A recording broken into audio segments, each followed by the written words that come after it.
We've got so much shit. You cheeky bastard. Right, I guess you're roasting then, Luke, since you sent us live.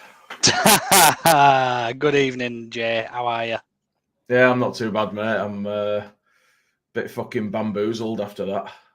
Yeah, man. There's a lot to dissect in there. Let's be honest. And yeah, we're both going to do it in a bit of shit state, shall we say? I've had 3 hours sleep since my operation on Friday, and Fucking you're just hell. you. So Well, let's run the tape and we'll get into it.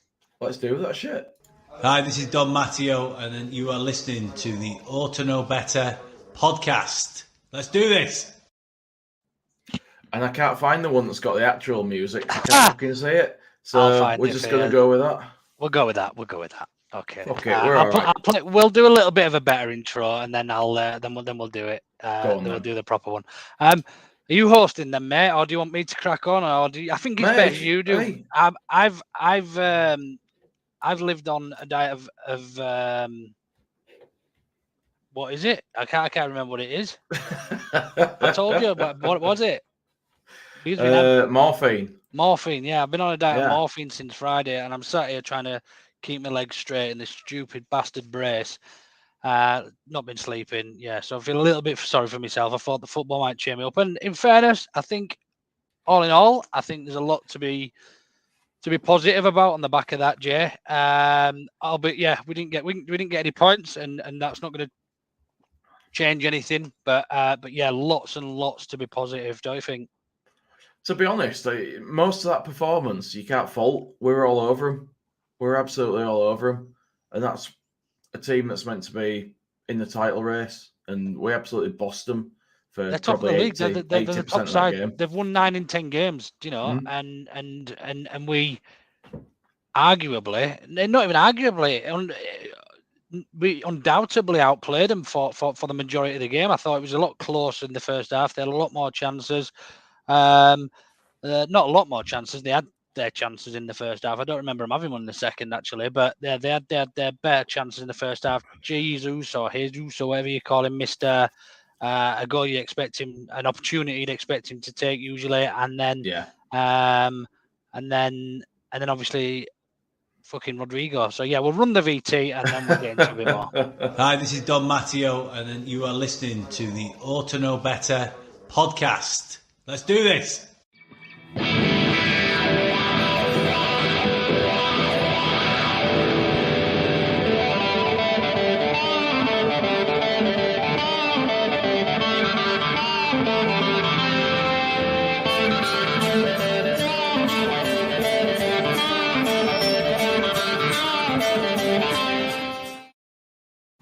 That's more like it.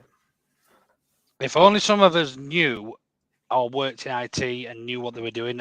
I mean, if only things were more better described, let's say.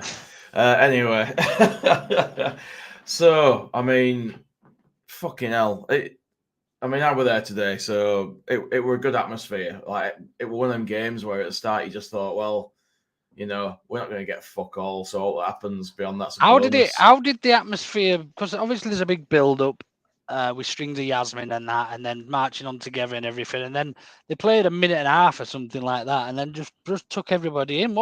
How did that affect the mood in the stadium and that? Because obviously when you're watching on telly, because you're then you don't really you don't sort of get the feeling. I saw people going out for pints and pies and everything else, and did they have the bar? Did they reopen the bar? Obviously, the bars were still open because they leave them open. Yeah, the bar was still open. Yeah, we just fucked off. We waited about 10 minutes, I think, and then said, "Oh, bollocks! Let's just go get a beer."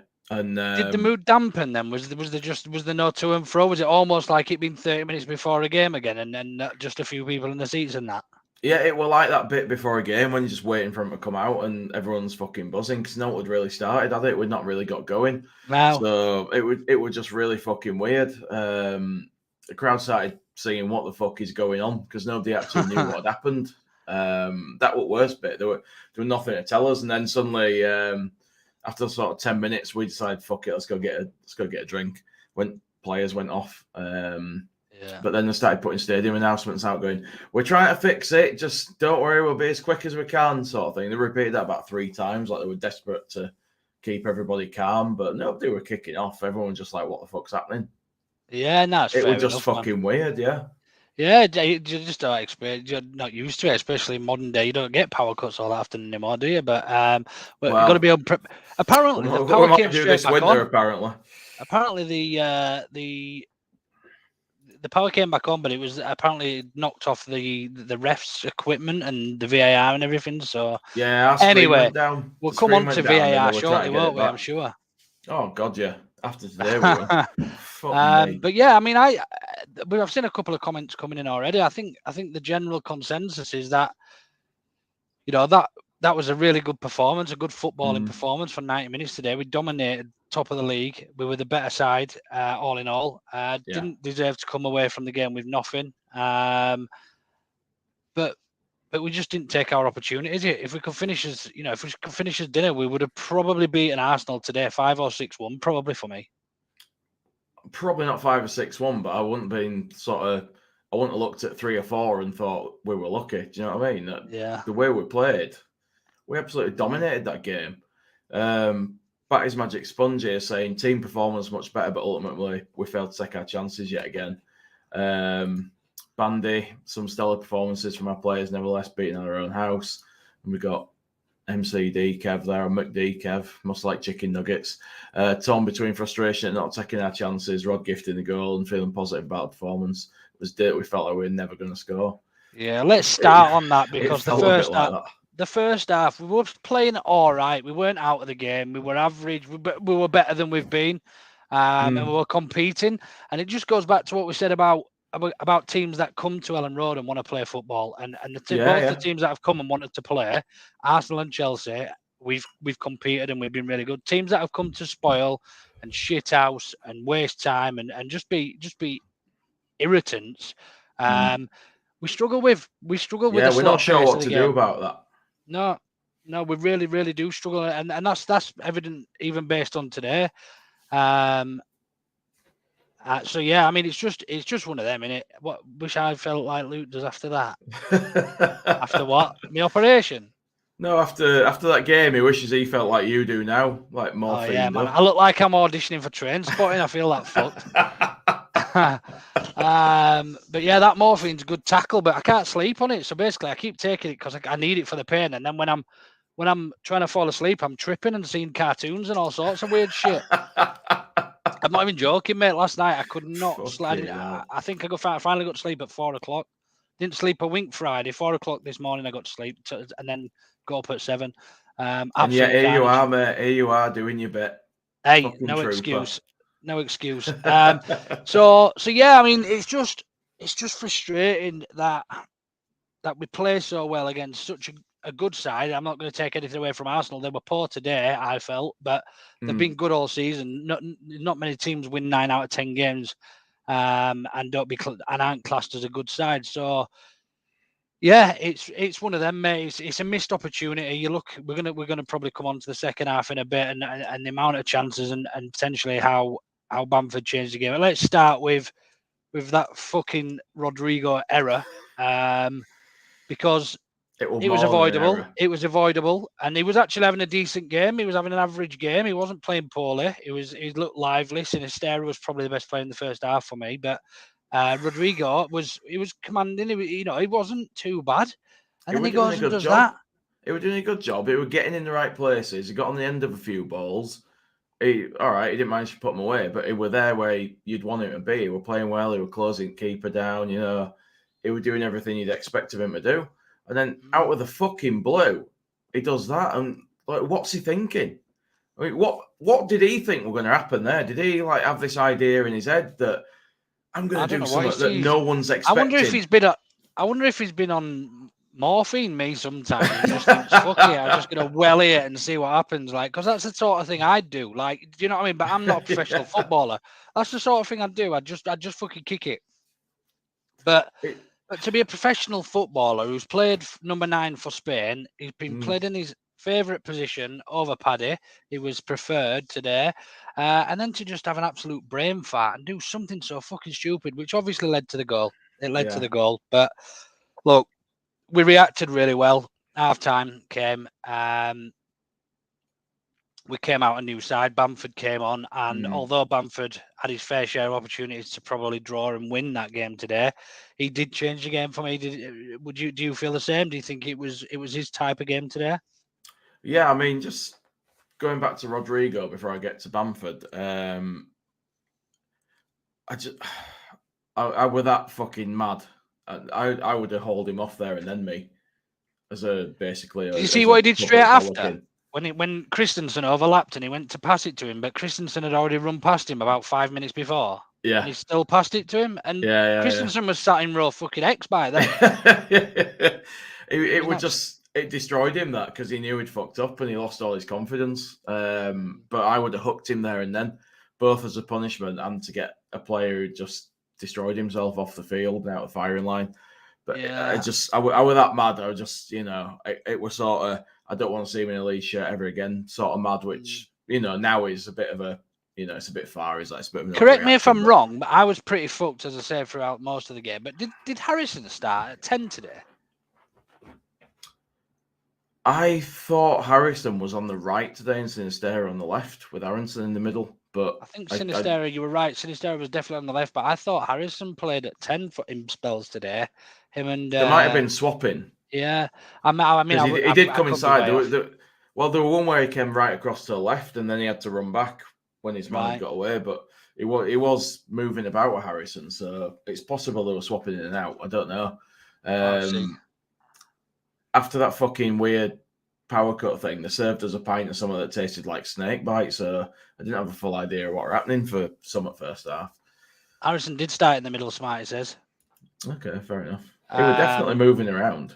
And I was meant to be the foot one, and I wasn't at the game, Jay. Fuck me. Yeah, I know, mate. Yeah, I know. Did you forget your yellow pages? Could you not see that guy in front of you today?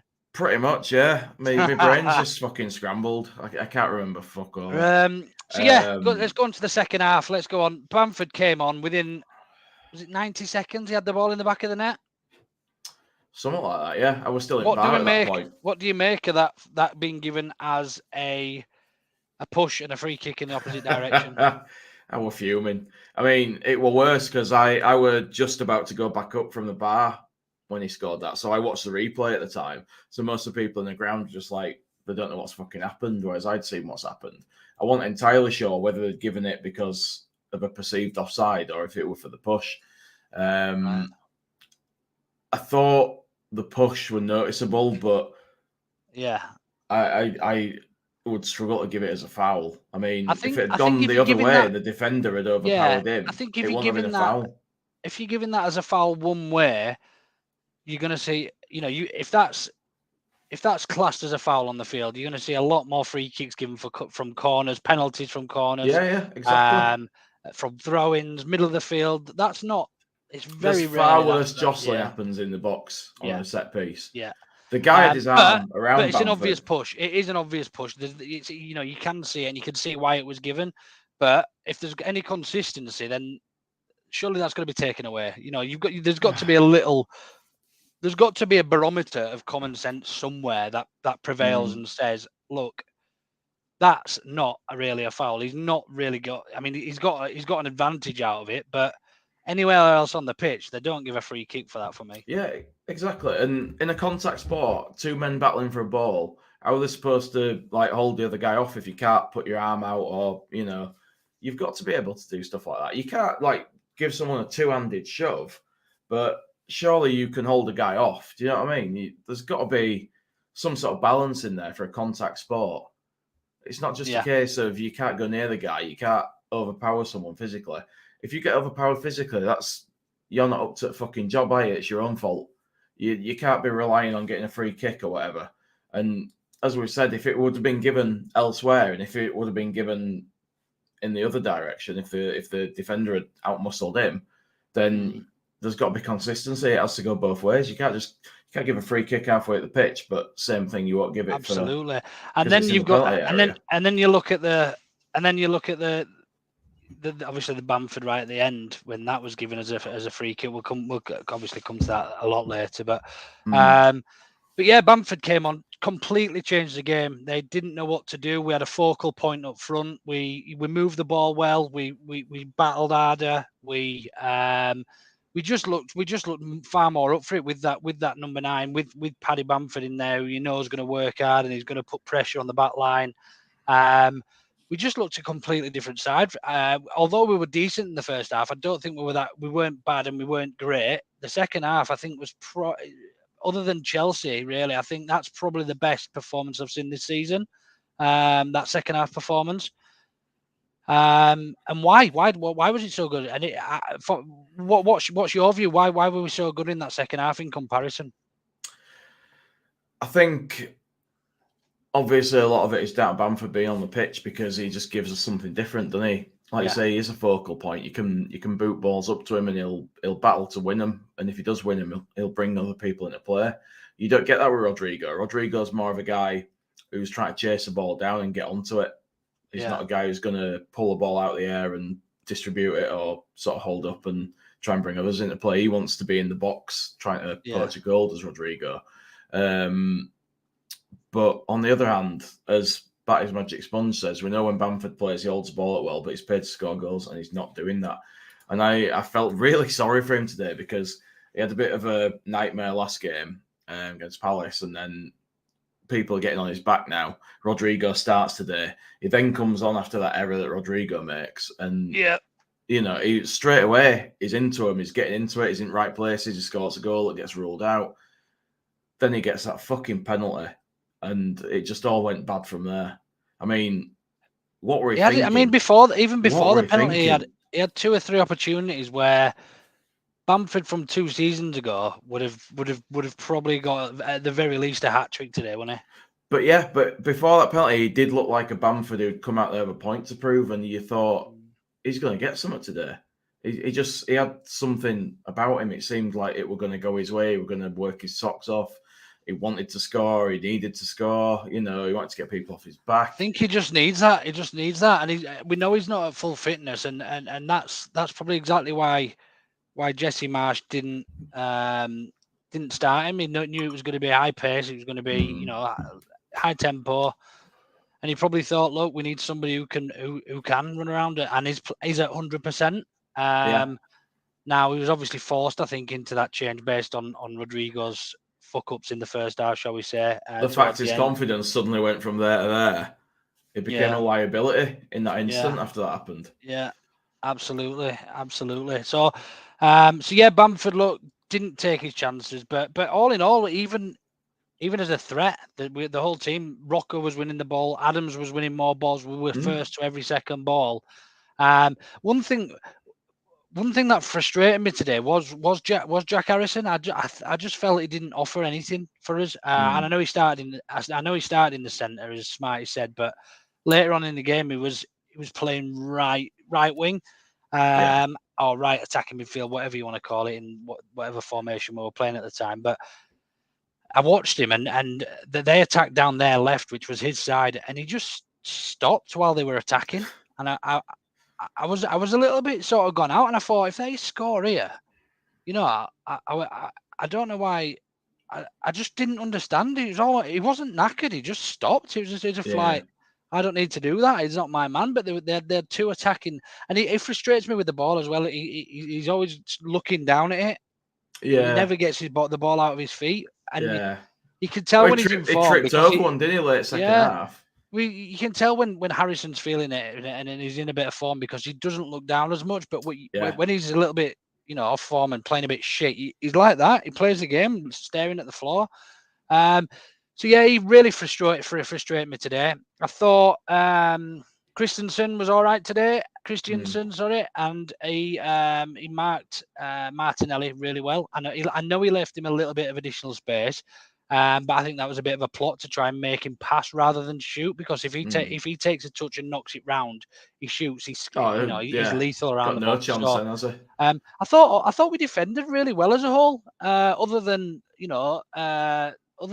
Rodrigo's stupid fucking kick, we didn't really look like conceding other than that, and Jesus or Jesus and get his obviously chance as well. we didn't concede other than that. No. We were strong across the whole back four, weren't we? Struijk played well, Cook played well, and Cooper played well. They all played really quite well today, didn't they? Mm. Cooper even did some kind of fancy little flick pass at some point, so that's upset me a little bit. It will do. It will do, and it'll upset Gilly that Cooper Cook had a good game as well. Yeah, well, he don't like that, does he? No. And we thought he loved Cock, but there you go. But yeah, I mean, the defense looked really good. Like as I said, they didn't score apart from that fucking ridiculous ball from Rodrigo, and everyone did the jobs to a T. And I'm first to criticise if someone fucks up, and no one did a bad job in there today. Not one of them. Christensen, I mentioned to somebody next to me, is starting to look the part a bit more now. He's physically, he's in there. He's able to mix it with them. He's not losing his man. He's staying with them. He's pushing them around. He's got up to speed now for me. He's lacking a little bit going forward still, compared to say Ayling when Ayling were at his best. But he's getting there. He's a lot closer to what I want from him now than he was at the start of the season. So I've got full confidence in him. Completely agree. When you look at who he's marked in Martinelli and last week, who did we play last week? We played Palace, didn't we? Oh yeah, and Zaha. So yeah, Zaha and Martinelli is marked in concurrent games, and they've been. It's kept them both really, really quiet, and that's a good, a good judgment point of a good right back when you keep the left winger quiet. They've done a decent job, especially when they're arguably their two best players of both those sides as well. So yeah, that's a real positive to take out of it. Tyler Adams, honestly, player of the season so far for me. Just the work. He was ace today. Some of the tackles he got in. He just doesn't give up. There were bits where there were Adams, Rocker, and sometimes Sinistera or whoever else nearby, and three of them would go in, and one of them would get the ball out and would come out with it, and that was good. I liked that. It just showed a bit of grit, a bit of fight. We were battling to get it back. We didn't just give up today when we went behind. That was the biggest takeaway for me. The fact we didn't just give up. It wasn't a case of we just folded like we have in some games. We were still dominating that game. We were still pressing. We were still banging on the door. We didn't give up, and that's the bit I'm happiest about, to be honest with you, Luke. Because I've doubted what we had in us after some of the recent games. Yeah, him and Rocker complement each other really, really well in there, and they're almost the starting point of all attacks and defense. The ball comes to one of those in defense, we usually turn it off with one of those or in that area, and we will then start an attack from there. So they're really, they're absolutely integral to this side and our style and how we play. And I think, as I say, I sing their praises every week. They complement each other really, really well. Yeah. But yeah, there's a lot of positives to take out of it. I'm still seeing the odd negative comments about Marsh and how. There's no way you can blame that result today on Jesse Marsh. He got the tactics and setup and everything today spot on for Arsenal. For me, on another day, as I said earlier, we would have absolutely spanked him and would have been probably back page news on most of the newspapers. But it was one of them. That just didn't fucking happen. So yeah, fuming, absolutely fuming. Just to go back a little bit to incident right at the end. Sorry, not back forward a bit to the incident right at the end. Referee gives a linesman flags for a red card and a penalty. This is a fucking. I'm really upset about this. Flags for a red card. I know some people who probably would for a red card, but so flags for a red card, gives a penalty. It's advised to go to the screen, but because Bamford's made the initial foul, that's a free kick the opposite way to start with. Fair. All right, yeah. But then he reverses the red card decision. Make sense. I can't. Because it's not a penalty, it's not a red card. It's still violent conduct. The guy retaliated after a foul. That's violent conduct, red card. Always has been. I wonder if that can be looked at. What David Beckham got sent off for way back in fucking 1998 World Cup. Do you know what I mean? Simeone. Simeone. You know, it's been a rule since then and beyond. So how come today they've wiped everything? It's like, oh no, none of that counts now because it were Bamford foul. Well, no, the penalty might not count because it were a foul by Bamford. But the guy lashed out at Bamford after the foul. That still happened. That's still a red card. How the fuck did they finish with 11 men on the pitch? I mean, I can't explain that. No, I mean, I have to be honest. I don't know the rules, but to me, it doesn't make sense. That if 1 minute it's a red card and a penalty, then the next minute, because it's not a penalty, then it gets downgraded to a yellow card. Not a clue. And it would have been interesting to maybe try and get a ref specialist or somebody who knows the rules on here at some point. But yeah, maybe we'll get Jimmy on this week or next week on the main pod and just ask him for 5 or 10 minutes, just what his thoughts are and what should have actually happened on that. So yeah, I mean, all in all, just a really frustrating day. You know, we had opportunities.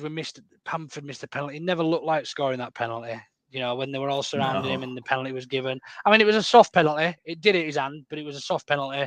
You'd be frustrated if that was given against your team, wouldn't you? Yeah, you would. What did you think, though, Luke, when we thought we had that penalty in the 92nd minute and Bamford picked the ball up again? What did you think? I didn't see Bamford pick the ball up, did he? He did. He picked the ball up. I'm sure he did. I probably will have done. I think he'd have buried it. I think he'd have fucking buried it. Yeah. I was thinking, he's going to fucking sky this one, take one that lights down in fucking cop. I'd give up at that point. I couldn't believe we were still losing that game when it got to stoppage time. I just couldn't. And it was unbelievable. After that, I still felt we were good for something. Even going into the last 5 or 10 minutes, you know, when the game's usually, you know, out of reach, or even when you're losing by 1, but you're never really in the game. Or I would have put a decent bet on it if I could see my phone straight today. Just to go back then, what did you make of the subs bench today? You were quite vocal before the game that we'd signed an Italian international that can't even make it onto our bench. What's still that stand about? by that? Absolutely. Sinistera was really good today, I'll just say. I thought he had a great game. But is he going to be as good as... Is Sinistera going to be as good for us as Raf was, do you think? I think that Sinistera is not quite as good as Raf, ability-wise, but is better as a team player. Let me tell you this then. When Raf came, he was dog shit for his first 10, 15 games. No, I know he was. But... I think Sinistera's settled a lot quicker than what Raf did. Maybe. We'll see, won't we? We'll see. I mean, it's a difficult comparison. It's not a difficult comparison because we sold one and bought the other. But what I'm saying is I think Sinistera's got everything Raf's got, or how Raf had for us. But I almost think he's got that bit more. Raf, you know, you remember when Raf used to try and do that diagonal pass from nowhere and he'd give it away. Sinistera just looks that little bit more composed. He just seems to have a little bit. I might be talking out of turn here because Raf's a fantastic player and he's fantastic. But I just feel like Sinistera's settled far more quickly, and I think he's got a lot more to offer us going forward in the future. And I mean, we've seen good bits now, but sort of, I think in long term we might see a player better than Raf for me. Maybe. I wouldn't say that we won't. I don't think he's as good as Raf yet. Just sit on the fence, mate. Mate, I can only tell you what I'm thinking. Is it one of them little low picket fences that everyone has around the patios and that? Well, it'll have to be for me, won't it? It's one of them that you have around your garden, like around flower beds. You know, them ones that are about that big. Who was your man of the match today? Who was your worst player for us today? Oh Jesus! Who let you down today? Who did you feel probably didn't perform as well as they should have done? I don't think it would be fair to pick one other than Rodrigo. Even so, he was playing well for me. That's the thing. He was playing well till he did that. For the entire match, I'd probably say Harrison. I'd say Harrison went worst for the entire match. Yeah. Just because he didn't really do anything. He didn't do anything particularly wrong. He just didn't do anything decent either. Like, it were a good performance overall, so nobody really did. Yeah, I think it'd be quite harsh, wouldn't it, to pick poor players on? Based on how we control. I looked at some stats earlier. and the ball was in our sort of third for, I've forgotten. I think it was 20-something%. It was in the centre third for 40-something%, and it was in Arsenal's third of the field for 30-odd%. It didn't get out their half for a long time in second half. The second half, they were a 10 behind the ball, weren't they? It was really, it was nice. It was aesthetically pleasing to watch that we were controlling the game against the team at the top of the Premier League. We were battering. And it goes to show that if Jesse Marsch had tactics for the teams that are going to try and come and spoil, we could almost, we'd probably be doing a lot better than we are in the league. Yeah. But yeah, it's tough, man. It's tough. Teams that come and play, your big teams and your good sides, and teams that have spent a lot of money, and teams that are going for, trying to win stuff. They're not just trying to stay in the league. They're trying to actually go for stuff. They're the games that we're going to enjoy more as Leeds fans this season. I think, rather than Everton, Wolves, fucking those sort of teams. Palace. No, Palace weren't as bad actually. Anyway, I mean, in parts they were, but not as bad as the former two I mentioned. But yeah, it's just disrupting, man. But yeah, I can't understand how people can enjoy watching that sort of football when you compare it to a game like today, where a bit free flowing, end to end, enjoyable. Come to have a go, and then you've got Everton, who would happily sit back and take a 0-0 draw every week. They'd happily shithouse themselves to a draw every week, or a 1-0 win here and there. I couldn't fucking watch that. That couldn't be my team. I had to mute myself then because I had wind. I wonder what was going on. No, I mean, I wouldn't want to see that. I like the fact that we can compete against good sides. Yeah. And the double whammy part of that is most of the sort of sides we are good against, the sides we have traditional rivalries with, because we're a top club at the end of the day. So our rivalries not are famous with the anymore. other top clubs.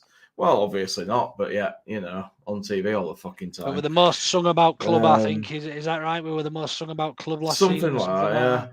And I tell you, them Arsenal fans will go home today knowing what a real crowd is like, because even after they won the game, someone's joining us here.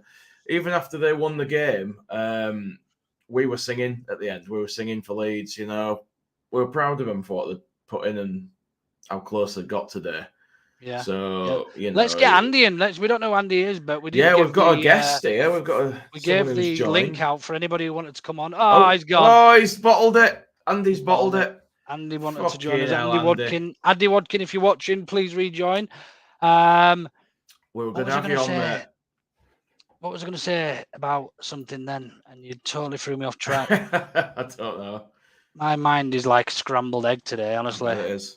I will go back to what you said before, though, about Nonto, because we sort of derailed quite quickly there. But yeah, I mean, this guy's just been nominated as European Golden Boy. He's one of, is it 18 or 20? 20, isn't it? 20. He's 18.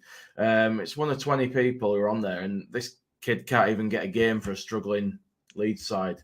He can't even get on the bench today. I think the difficulty we've got, Jay, is we've got to have a balanced bench. Joffe has established himself as a game changer, as somebody who can come on and change a game.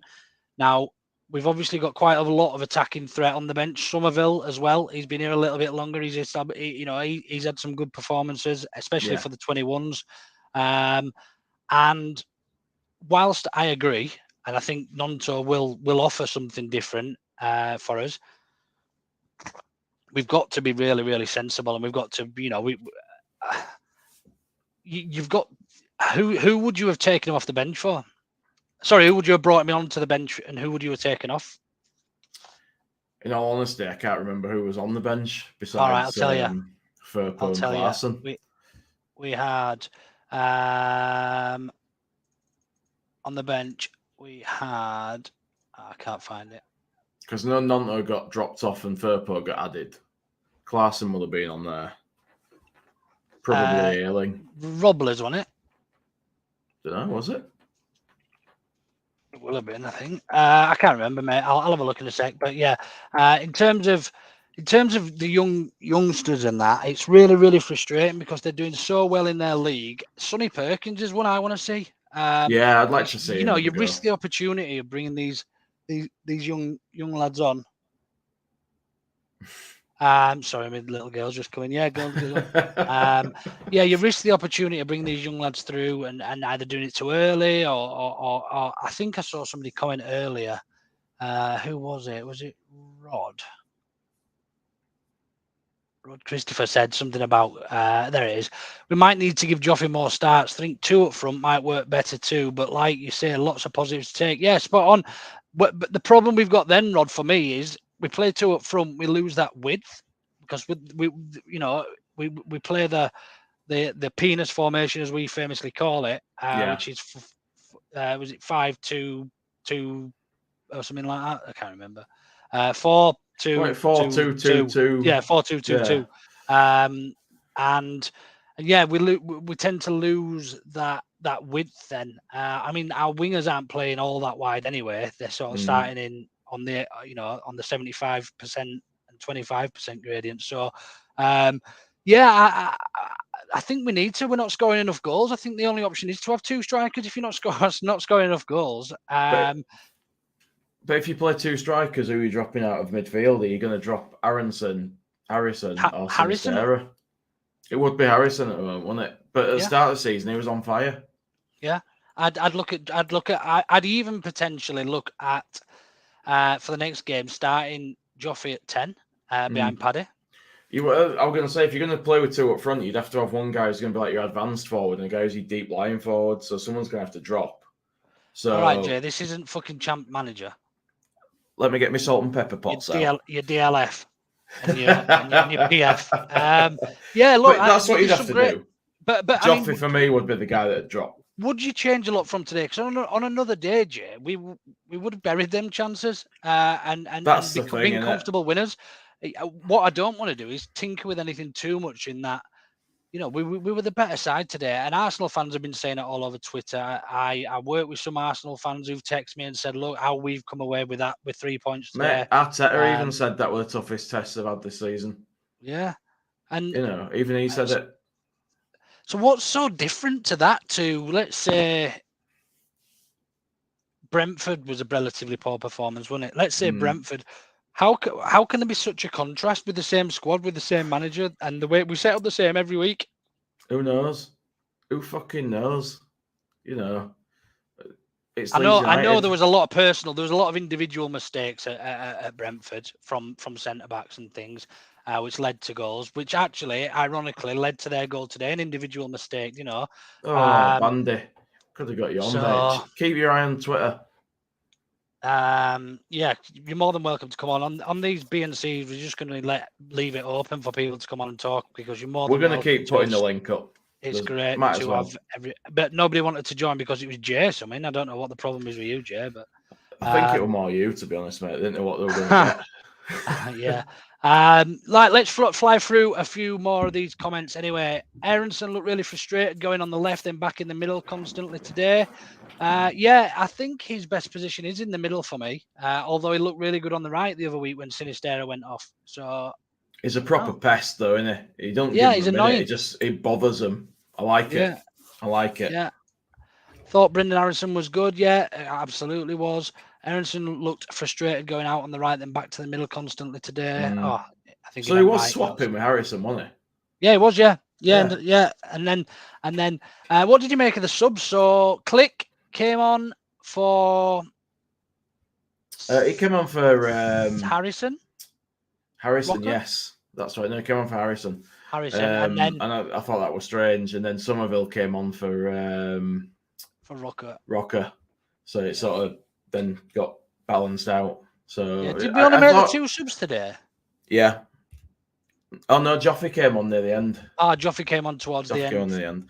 Got about 3 minutes again. I think there's a comment. Yeah, that's one thing I'm not too sure about when we're losing. I think because we've got this five subs rule. Well, what would you make of? I mean, if it was Champ Manager, Jay, if it was Champ Manager, which is not, but if it was, and you're losing 1-0 in the 60th minute, would you make all 5 subs and try and change the game? It depends on how bad people are playing, but if you're at that point, I'd probably try going more direct. bang up the tempo, bang on at least 3 subs, change at least one or two attackers. Tempo. You know, yeah, that's it. I didn't Bang it actually up. want a Football Manager related Mate, answer. listen, I was just joking. That's what goes on. It's all but up yeah, there. I mean, some of his changes are debatable in the timing, and going into the 87th or 86th minute it was when Joffrey was called up, or 90th, I think even. I think he only played the injury time for. I can't remember. I was fucked. I still am. And it just almost isn't long enough for him to come and establish himself on the game. I think 10, 15 minutes it gives them long enough to get a foothold in the game, to get used to the tempo, and then be able to maybe change it. So that's what I'm struggling with. Leaving it till the 90th or 91st minute, I don't know. It just doesn't. I just don't feel like we ever look. I mean, I say that, but we scored so many goals last season in the last minute. I don't know. He knows what he's doing, and I think we'll be all right based on the performances. How is it not red? So now even if the player's stopped, it's fair game to round out somebody in the old sausage factory, if you want. I actually brought that up earlier, but you were so out of it you weren't looking at the screen, so I let it go. Sorry, mate. It kicked PB. Thought the ref bottled it due to Arsenal being on top of the league, possibly. And I've seen a lot of tweets going about. I didn't think the ref were that bad. No, I didn't. I thought he was actually all right. I thought he got some decisions wrong, but he wasn't a shit ref like somebody he knows how to fucking give you grief. And when he pulled one of their players up when he pretended to be injured, he got a lot of my respect for that. He was just like, "No, stop being silly, get up." And he picked him up it quite well. The only big decision that I think he got wrong is that red to a yellow, and I think he was advised on that through his headset. So they've got to be stronger. They've got to stick to what they believe sometimes, surely. Yeah, your striker can't put a penalty on target to tie the game is a disaster. Yeah, Ted, look, absolutely. Yeah, not only that, the 3 chances he had before as well. I mean, 21-22, no, 20-21 Bamford would have got an hat-trick today and would have comfortably won the game, wouldn't we? Bamford, when he's on form, you just that look Bamford that were banging him in, he just looked like yard behind, and it comes with match fitness, and he's not match fit, and it's frustrating because he adds so much dimension to us as a team. He did so much well today, apart from those fucking finishes. Apart from actually fucking score the goals. Yeah. And you can't keep carrying a striker, even if he's doing other stuff well, if he's not scoring any goals. No, but we've got to appreciate he's only just come back from another long injury. Do you know what I mean? He's injury ridden. He's literally got a plague of injuries. He's never been. I don't think. Rumor has it he's never been 100% fit. Those are the fine margins of football, Luke. We need results now, but he's our best guy. Yeah. But he's not up to it, so. Something else to give. All right. On that then, would you sign a striker in January if one was available? Oh, fucking hell! How do you now? Because you'd have to put him ahead of Joffrey and Nonto, and fucking Sonny Perkins and fucking Rodrigo. Difficult, innit? We need a striker. Yeah. We need a goal scoring forward. We need somebody who can score, who's clinical, who's going to take their chances. We do, but it's going to put so many. It's going to put so many noses out of joint in the squad now at this point. And it's going to cost a lot of money in January. It should have all been done before now, and we'd be dealing with it. Do you think we've got enough to start scoring? Do you think today was just sort of a bit of a one-off? We look at the games all season. I can't remember anybody keeping a clean sheet against us. Brighton beat us 1-0. I think that, and we drew with Everton 0-0, didn't we? Villa 0-0. Yeah. So I mean, something's got to change in front of the goal. It has, but I can't see us being able to sign anybody better than Rodrigo and Paddy Bamford for a sensible amount of money that's going to come in and be firing halfway through a season. Do you know what I mean? It's a really tough one. It's funny with strikers, though, isn't it? Like, you could get somebody from the Championship who might be average and you drop them in our team and suddenly they'll just fucking start scoring goals. That can happen if someone's got ability. Yeah. But I don't know. I'll tell you I would like, and I fucking hate him, Ivan Toney. What a player he is. Oh, yeah. I would fucking love him. I tell you, when you've got Villa fans going on about Watkins. Fucking Tony's twice the player Watkins is. Yeah. You know that you give him half a chance, he'll score a goal. That's all you want from a striker. Absolutely, and they're clinical. These lads are clinical. You know, they get 2 or 3 and chances he's strong a game. as well. They're going to get a goal. Yeah. Batty's magic sponge. If Mancini plays and trusts Gnonto, why does Jesse not? I think. And I say to you, if he doesn't play before the World Cup, then what were the point of signing him in that window? They're not in the World Cup. No, but I mean for us, because there's the window after the World Cup, so we could have just waited till January to get him anyway. Well, I think that was to appease the fans when we failed with the exactly Gakpo and what was the other lad called? Bamba Dieng or whatever he called. Bamba Dieng, yeah. Yeah, exactly. But that'll be shown up then because they've brought him in and been like, oh no, actually he's ready to play, and then not played him. If they don't play him in any of these games before that transfer window, then they've undermined themselves for me. Well, I don't think that's the board's choice. I think Jesse Marsch gets to pick the team, and if Jesse Marsch sees him in training and decides that he's not as good as Joffe, or he's not as good as, you know, I think I think he's also quite a good winger. So he's an option from the bench to be. I can't say he's a centre forward. He's about you all right. Honestly, I can't. It's just a big unit, isn't he? Like he's wide and quick. I've seen him play for the 21s and that, but I'm sure he tends to play out wide more than he does centrally. But Perkins plays up top. Nonto's more of a wide attacker than a striker. Yeah. Anyway, I'm sure we'll see. We have the personnel to play 2-4. Well, it's personal, but I'm sure he means personnel. We must book this trade of a lone striker. Look, I think if you're going to play 2 up top, you've got to play 1 off the front man, which means losing your essential attacking midfielder. And we keep the same formation. I don't know. For me, I don't see how we can change anything from today when we've dominated that game from start. Well, not from start to finish, but for the majority, let's say. I just don't know. There's almost a missing piece of the jigsaw as to why we're not picking up points and still playing all right. Yeah. And I don't know what it. Well, it's the goals, obviously, but it's like something that just won't click. Yeah, I don't know. Overall, I am happy with what we did, but we must force the issue and play 2 forwards. I think Bandy wants us to play with 2 up front for some reason. I think he does. Yeah, I think he does. McDkev. I'd rather be back in the Championship watching a game of football than being in the Prem watching Villa, Everton, or Wolves who don't want to play. Yeah, that they play every week to try and stay in the Premier League, don't they? You know, they're sort of reserved.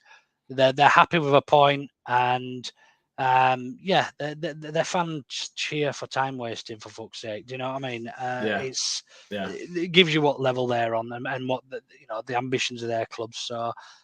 Would you happy with 4 points from the next 2 games, Leicester and Fulham? I would snap your hand off now for 4 points in these 2 games. Batty's magic. So would I have the way the last few have gone. Yeah, I think there's potential for 6, but I have a feeling Leicester will probably be another game like Villa. We'll probably get 2. And Fulham, I think, try and play a bit. So I think that'll be a little bit more open. And I fancy us to beat Fulham as well. So yeah, I'd take 4 points. Forgot about the Somerville chance. Yeah, that was a great chance as well, actually. Somerville on the edge of the box. He just leant back, didn't he? Oh, the one near the end? Yeah, he just sort of leant back and just came to him on the edge of the box and he just popped it over. I forgot about that. Never bloody mind. That's twice now. Joffrey not giving enough time to register his performance. Then they wonder why he won't commit to a 5-year contract. Shocking. I didn't know about this contract negotiation. Is that breaking news? No, I mean, it must be, but yeah, he's not. I agree. If you're going to bring somebody on of his caliber and ability, give him more than 5 minutes, man. You know what I mean? To be able to make an impact. So you're just going to get pissed off, aren't you, as a up and coming talent who's expecting to break through to be given 3-4 minutes at a time? Like you can't. And he's shown he can do it. He's shown he can do it. Do anything in that time. He has. He's shown he can do it, and the frustrating thing is he's not big enough and versatile and enough of a dick, I suppose, to play as a number 9 on his own and lead the line. And I'll agree with that. I don't think he is. But as a support striker, somebody who can play off the back of a striker, or even as a central attacking midfielder, even sometimes, I think he's got to be worth a shot in there. He's got to be for longer than 5 minutes or so. I don't know. There's just that we've got to make him work for us, because if not, he's going to go to a team like Villa, and they're going to probably pay 10 million quid for him, and he'll be worth 60 million in 2 seasons when he's played for him. You know, and we can see it happening. So, 100%. Bandy again, your Twitter account's been hacked. Yeah, that's what we all say when we get a ban. No, he's on about the link for coming on. He said he can't see it yeah, because he's not on Twitter. But yeah, we'll take that on board, Bandy. We'll try and stick it in the YouTube description. Yeah, Joffrey should have got longer. Overall, the rest didn't have a bad game, but I think at the end of the game should have been stronger against VAR. Yeah, look, just because they go to that screen, Jay, they don't have to overturn it, do they? They can still stand by the decision that their linesman on the field's given or they've given. So yeah, it was a shocker, a bit of a shocker. I was gutted. And realistically, I mean, if Bamford has fouled him, Bamford has gone into him, and that's what Bamford does. He gets under your skin. He's a shit house. Do you know what I mean? Yeah. So the rules of the law, it probably shouldn't have been a penalty, but it still should have been a red card. Yeah, exactly. That For can't me, be rescinded. anyway. My incident still interpretation. Happened. It was still a violent conduct retaliation. Should have gone. Yeah. Bandy going on about strikers again. If you have young players that can step up, fair enough. He'd be a great shout. Who are we talking about 5 minutes ago? Ivan Toney, I think. Right, yeah. Tony's top shelf. He's the difference between Brentford and us. I sat 4 rows from the bench, and Villa had to look down to see when Nonto ran past him in a warm-up. He's built like a beast, though. A 4-foot beast. Rodney El Paso is a wanker. Carl, we can finish our chances. It's going to cost us. We can finish our chances. It's going to cost us. Well, can't. The next one says if can't. If you look at the next comment, yeah. We are the champions of Europe. Cheers, Scooby. Middleham, like to see him given a try there. Middle attacking midfield. Yeah, I think you're on about Joffrey, aren't you, Scooby? Yeah. Look, he's not big enough and he is aggressive enough, but he's just not. He doesn't have a front about him to be. He's just not.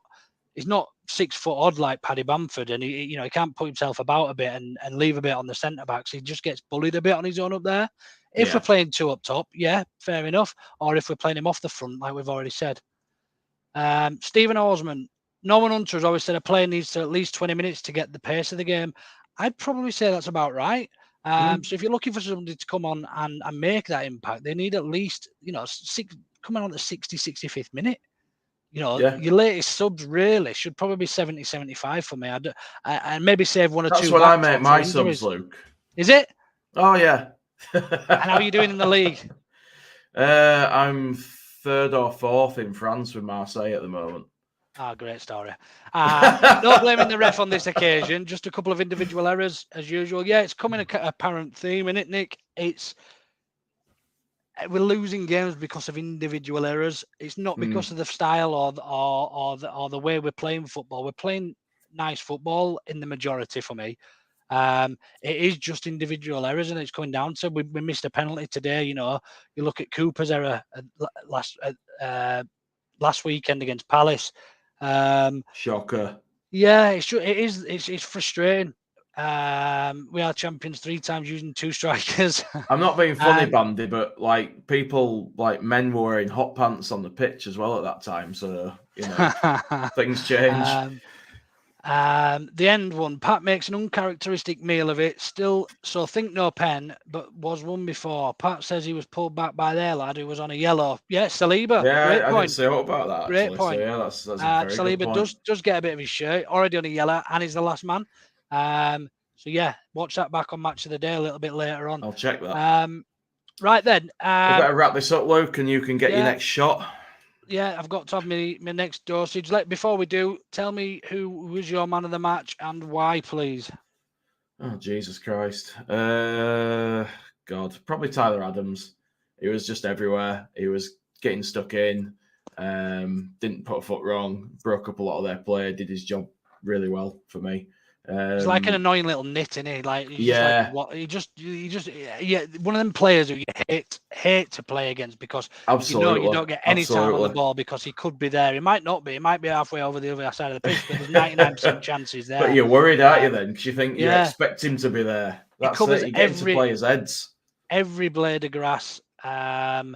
Let's see a couple more quick comments. Rodders and Patterers today. Cooper last week, Laurent the week before. Yeah, absolutely. Feel sorry for Marsh. Didn't let us wear pot pants. Rocker, man of the match. Yeah, I thought he played well today. I don't think he was quite as good as Adams. I would also say, I mean, he's probably not man of the match, but the game changer was Paddy Bamford coming on, albeit he missed the penalty. He can't get man of the match after that. He can't get man of the match for it. Yeah, he did change the game. I think for me, it'd probably be Sinisterra did a good job too. Sinisterra was good as well. But yeah, I think Adams were the best out of all of them. Pascal, good game today. Yeah, Pascal did have a good game. No one's broke Arsenal up like Adams did today. Not this season. No, I think I'd be Aronson as well. Good shout. And Sinisterra. Yeah, cool. Vote of confidence then. Is Jesse Marsh the right man for you to continue, Jay? Fucking hell. Seen a lot of that floating about on Twitter. A lot of negativity tonight when we don't get a result. The right man, I don't know, but he's got to get a bit more time for me. I were upset after the Palace game, but today's performance was pretty awesome all around, to be fair. Isn't it mad how he can still get beaten, but because we've been beaten by top of the league and absolutely dominated the game in the majority, that we can still appreciate it. Yeah, 100%. Whereas if we got beat by Leicester like that, we'd all be fucking doom and gloom. Get rid of him. That's it.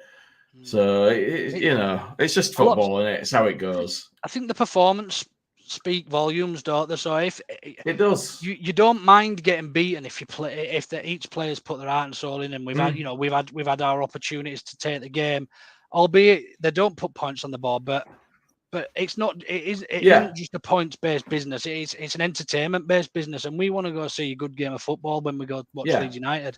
We've struggled a bit recently, and when you see an improvement like that, it makes you hopeful that more is going to come. To lose a game that you could have won is far more palatable than just getting hammered and not being in it. Yeah, fair point. Yeah, for me, I mean, my sort of opinion's quite clear on Jesse Marsh. I think he's doing a good job. I think he's brought the right players in. We're just waiting for a couple more bits to click, and I think we'll be absolutely fine. I think there's a lot of dog shite in this league that will finish far below us. I hope that's right. Far below us, but we'll start picking up a couple of wins here and there now. I think that performance today it's a good foundation now to play some lesser teams in Leicester who are struggling and Fulham who are doing all right.